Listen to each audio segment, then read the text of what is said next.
আসসালামু আলাইকুম।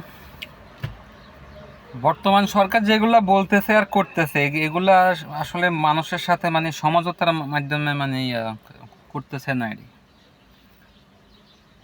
বিদ্যুৎ অপচয় যদি মার্কেট বন্ধ রাখতে হয়, দোকানপাট বন্ধ রাখতে হয়, অফিস আদালত বন্ধ রাখতে হয়, তাহলে বিদ্যুৎ অপচয়ে যে অটোরিকশা চলতেছে, অটোরিকশা কি বন্ধ রাখার দরকার নাই?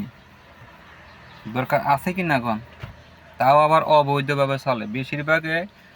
ঢাকার ভিতরে বেশিরভাগে আপনার অটো রিক্সার স্ট্যান্ডগুলোতে আপনি দেখবেন যে ডাইরেক্ট খাম্বা থেকে কারেন্টের লাইন আনছে, মিটার মুটার কিছু নাই, মানে সোরা লাইন আর কি।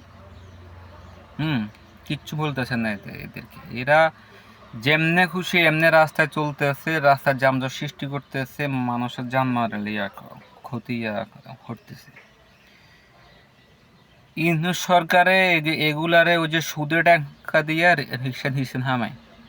এখন বর্তমান সরকারে তো ব্যবস্থা নিতেছে না, উল্টে আরো মানে মানে বৈধভাবে যারা আছে তাদের উপরে চাপ প্রয়োগ করতেছে।